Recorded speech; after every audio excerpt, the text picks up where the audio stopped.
মাননীয় সদস্য উম্মিন ফারহানা, আপনি কি পয়েন্ট অফ অর্ডারে দাঁড়িয়েছেন? বলুন। মাননীয় স্পিকার, আপনাকে অসংখ্য ধন্যবাদ।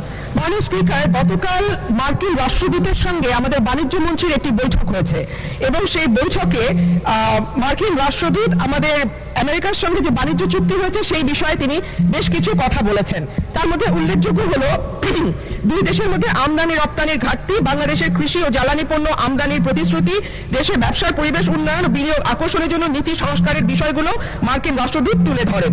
মাননীয় স্পিকার, সেখানে মার্কিন রাষ্ট্রদূত আরেকটি বিষয় আমাদের মনোযোগ আকর্ষণ করে বলেছেন যে দুই দেশের মধ্যে বাংলাদেশ থেকে যে পরিমাণ পণ্য আমরা রপ্তানি করি, আমেরিকা থেকে সে পরিমাণ পণ্য আমরা আমদানি করি না, এবং যে কারণে একটা বাণিজ্য ঘাটতি তৈরি হয়েছে বিরাট, এবং এই বাণিজ্য ঘাটতি পূরণের লক্ষ্যে বাণিজ্য চুক্তি হয়েছে। কিন্তু মাননীয় স্পিকার, আমরা জানি যে 12ই ফেব্রুয়ারি আমাদের জাতীয় নির্বাচনের ঠিক 3 দিন আগে 9ই ফেব্রুয়ারি এই চুক্তিটি স্বাক্ষরিত হয়, এবং তখন বাংলাদেশের যারা সুশীল সমাজ আছেন, থিঙ্ক ট্যাঙ্ক আছেন, তারা বারবার বলেছেন যে একটি অনির্বাচিত সরকার এই ধরনের চুক্তি স্বাক্ষর করতে পারে না, এবং এই চুক্তিতে অনেকগুলো ক্লজ আছে যেটা বাংলাদেশের স্বার্থ বিরোধী। সুতরাং নির্বাচনের পরে যখন একটি নির্বাচিত সরকার আসবে তখন যেন এই চুক্তিটি স্বাক্ষরিত হয়। কিন্তু আনফরচুনেটলি আমরা দেখলাম যে না, অন্তর্বর্তীকালীন সরকার শুনল না এবং 9ই ফেব্রুয়ারি এই চুক্তিটি স্বাক্ষরিত হয়। মাননীয় স্পিকার, এই চুক্তির শর্ত অনুযায়ী প্রতিযোগিতামূলক। মাননীয় সদস্য, আমার বক্তব্য শুনুন।